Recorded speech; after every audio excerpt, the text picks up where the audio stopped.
Can you imagine how many pieces of wood there are in this house? In today's programme, pupils at Key Stage 2 become house history detectives. You can tell me what mark is up there. 1V. 1V.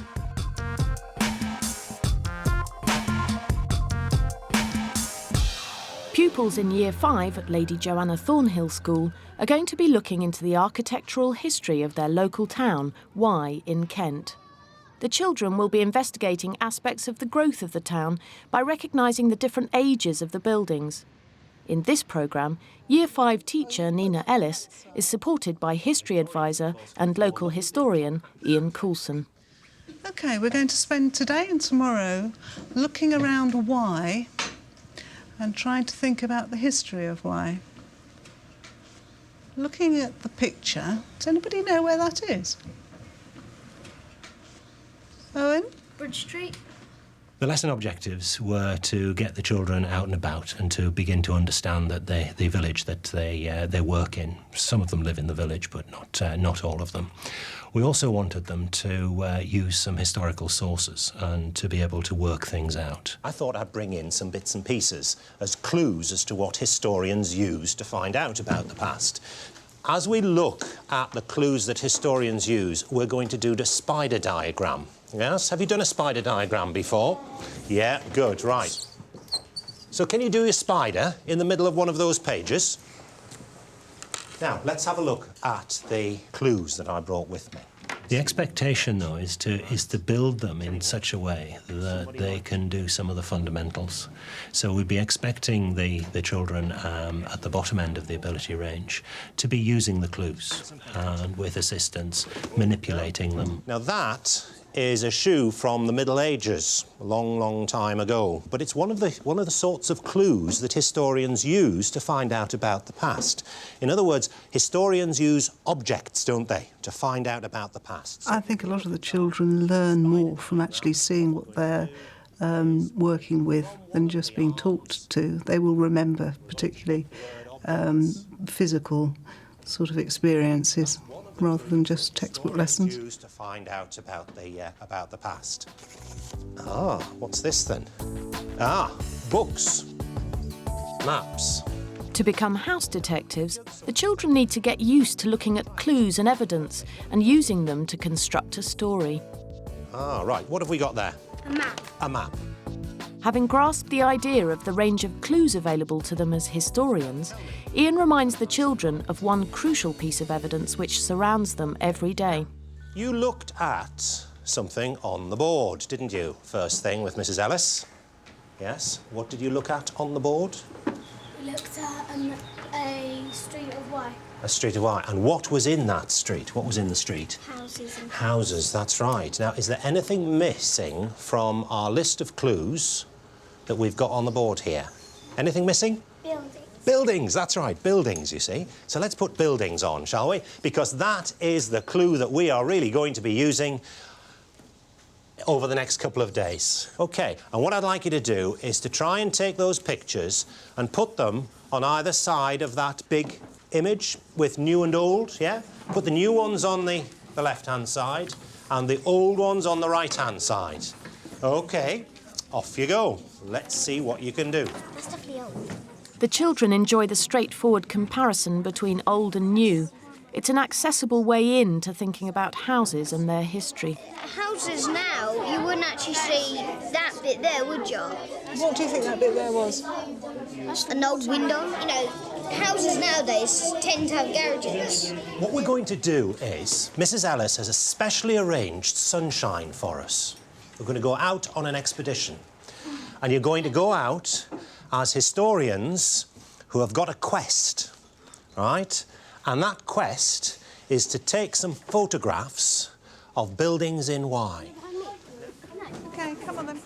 The pupils are divided into groups. Each group is assigned a camera and asked to take photographs of the houses in different parts of the local town. They really enjoy the game of trying to work out what's old and what's new. Do you recognise it? Yes, it is. It's the one we had on the screen this morning, isn't it? Yeah, well done. So, you're going to take a picture of that one? Get it lined up. Make sure we get faces. Mind your fingers aren't over the lens. I think photography is a good way of the children taking possession of what they're actually seeing, so that they then feel much more interest in the detail of it, choosing what they want to take the picture of, and then using it afterwards. They're really highly involved because of that.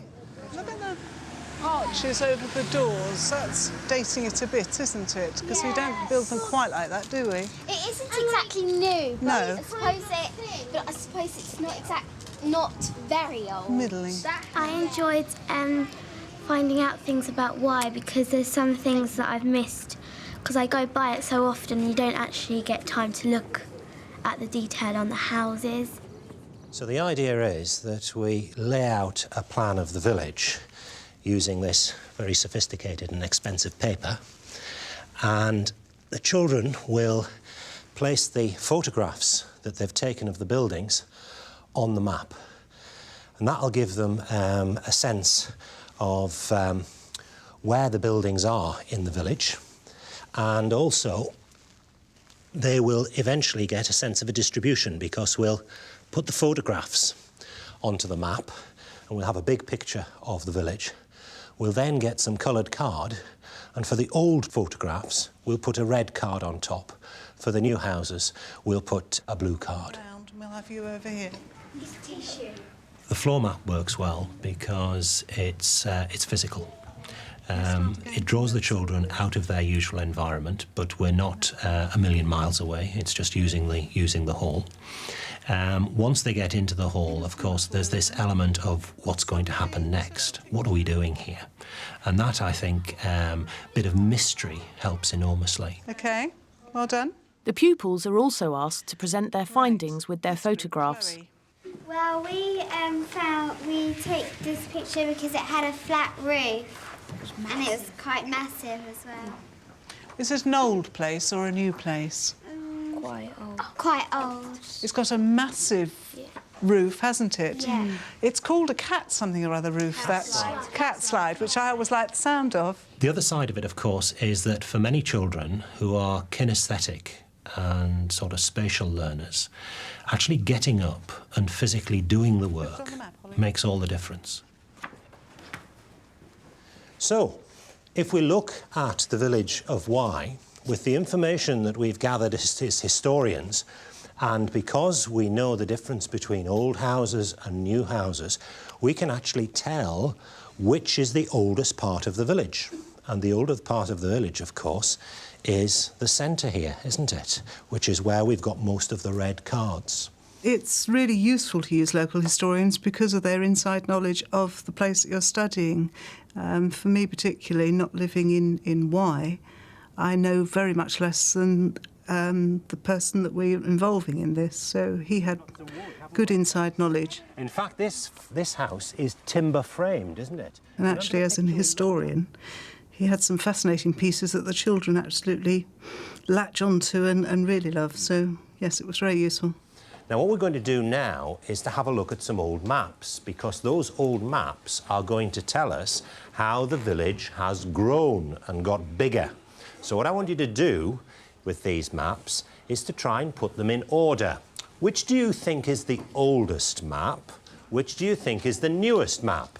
Now, you can work this out, of course, because the oldest part of the village is where? Just remind me. The oldest part of the village is in the centre. Right, so let's see if we can work out which was the oldest maps. Start shuffling them around, put them in order. Because the children are familiar with the local area, it's much easier and more enjoyable for them to work with local historic maps. They can see at a glance how the area has grown and changed over time. School was there, then it came round there, so that must be Wye School. It's a bit older than that one. It doesn't actually tell you anything, it just tells you all the... Yeah, but I think that's... So the aim really is to draw them into a fundamental understanding of how things have changed in Wye. But we're not trying to make them into experts in terms of Baroque and Rococo architecture. We're beginning with a simple understanding of old and new. We're drawing that out into a bigger context, and hopefully they will, by the end of the day, be budding architectural experts, fully understanding how Wye has changed. So if you've got something that's very old at one end of the timeline, what are you going to have at the other end of the timeline? Something that is very new. So we're back into old and new, aren't we? Which of these good people are going to go at the very new end of the timeline, the most recent, do you think? The most recent date? When I was born. Right, OK, so if you'd like to go to this end, all right, so that's the most recent end of the timeline. Can the Georgians move just to one side so we can see the Victorians? Just across that way, that's beautifully done. Right, are we in the right order now? No. The pupils are beginning to place the local buildings they photographed onto a timeline and into the context of national events. Armed with this information, they're ready to get stuck into some serious hidden house history. So what we're going to do is we're going to divide into two groups. One group is going to have a look at the outside of the house, and there are certain things that I'd like you to find. Look at the details. See if you can find interesting little features. No, that's I think probably realising that they can start to understand some of the history of the village from looking at parts of buildings. They latched on to that idea. I'm looking for a windbrace, which is just one of them. Yeah. Is it this side, that, I wonder? Do we need to go to the other side for that one in a minute, Douglas? I think we need to go to the side. With one group sketching interesting features on the outside of the house, Ian takes a second group inside to see if they can work out how a Tudor building would have been constructed. The builders got the wood and they made the house in their yard, their builder's yard. Now, can you imagine how many pieces of wood there are in this house? Can you have a guess? 1,000. Hundreds, I think. How are you going to tell the difference between each bit? Yeah? Put a little mark on it. Great. And if you'd like to come here, you can tell me what mark is up there. 1V. 1V. 1V is 4. Yes, is 4. All right, Roman numerals, yeah, yeah. So they used to number all the timbers. So it was like a kit.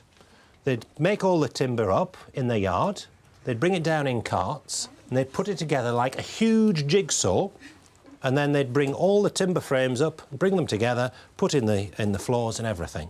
So they would have built it quite quickly.